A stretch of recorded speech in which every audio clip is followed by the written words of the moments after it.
So if you've been following recent protests, you've almost certainly seen this guy, Paul Birdsong, who also goes by Thunda. He's a really striking figure, right? Always armed, always right in the middle of everything. But the closer you look, the more questions start to pop up. And believe me, the story here is way more complicated than it looks on the surface.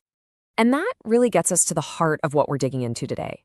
Is Paul Birdsong a legitimate activist? Is he just an actor playing a part for the cameras? Or is he something else, something more complicated, like an asset in a much bigger hidden game? Our sources lay out some pretty compelling and sometimes clashing theories. Okay, let's start with what you can see. With the image itself, the first thing you have to analyze is his public persona, which feels incredibly curated, almost like it's straight out of a movie. It's an aesthetic that, well, it feels strangely familiar. Check this out. On the left, you've got Thunder at a protest. And on the right, that's the character Kirk Lazarus from the comedy Tropic Thunder. I mean, the visual parallel is just uncanny. It immediately makes you wonder just how deliberate this whole look really is. And it's the specific details that really make this so wild. This isn't just a coincidence. Analysts point to the super defined, almost movie set perfect facial hair.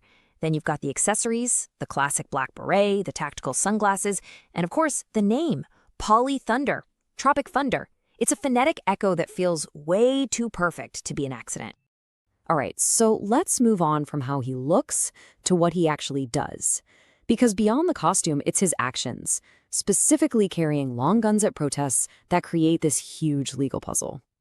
And he is not subtle about it at all. Here's a direct quote from the man himself, openly taunting federal law enforcement while he's armed.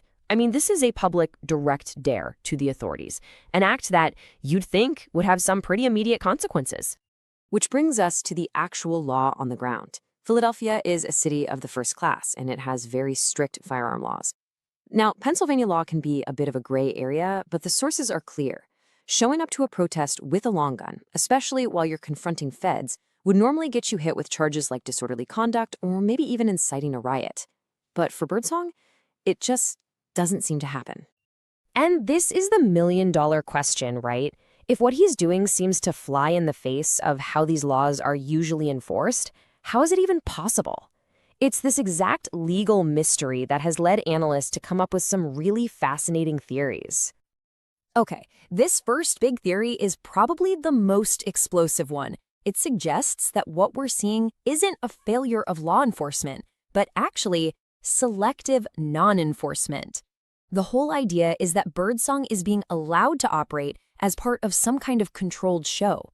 So what exactly is a honeypot in this context? Well, it's a tactic where a really provocative person or group is basically given free rein to operate. The goal isn't to help them, but to use them as a magnet to attract, identify, and keep tabs on other, maybe more genuinely dangerous people who are drawn into the drama. So according to this theory, Birdsong is useful in two key ways. First, attraction. His loud, armed, in-your-face presence is like a bug zapper for other radicals who authorities might want to watch. And second, and this might be the more critical part, discrediting. By letting a leader who seems so over the top, so meme-like, become the face of a movement, you totally undermine its seriousness. You turn a political statement into what one source calls a TikTok spectacle. But wait, there's another theory. This one focuses less on a grand government strategy and more on Birdsong's personal motivations. It looks at everything he does through the lens of marketing and building a personal brand. And this is what's called the adoption theory. The thinking here is that Birdsong, who's also an aspiring rapper, first started showing up at these things just to get noticed, to promote his music. But then, political organizers saw this charismatic, camera-ready guy and basically adopted him. They boosted his militant look because it made for a powerful, simple visual for their cause. And there's actually a paper trail that points to a very brand-conscious strategy. At one point, Birdsong was formally disowned by the estate of Huey P. Newton for using the Black Panther legacy. After getting hit with legal threats, he didn't just stop, he rebranded. He changed the group's name to the Black Lion Party, but crucially, kept the exact same militant aesthetic. That doesn't really feel like a change in belief, does it? It feels a lot more like a strategic business move. So you've got the government honeypot theory, and you have the personal marketing theory. But what if both are true?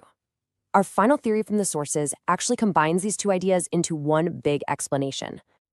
And they call it the hybrid scam. The idea is that this whole movement is working on two levels at the exact same time. For Birdsong, it's a personal marketing machine to build his rap career. But for outside forces, it also works perfectly as controlled opposition, a honeypot that draws in radicals while also making the whole movement look like a joke. The two goals don't conflict. They actually help each other out. So where does that leave us with Thunda? Is he a real grassroots leader, a brilliant self-promoter, or is he the star of a very sophisticated honeypot operation? The sources don't give us one easy answer. Instead, what they really paint is a picture of our bizarre current moment, where the line between real activism, online performance, and political strategy has become so blurry, it makes you ask a really tough question. In an age of constant spectacle, what does real change even look like?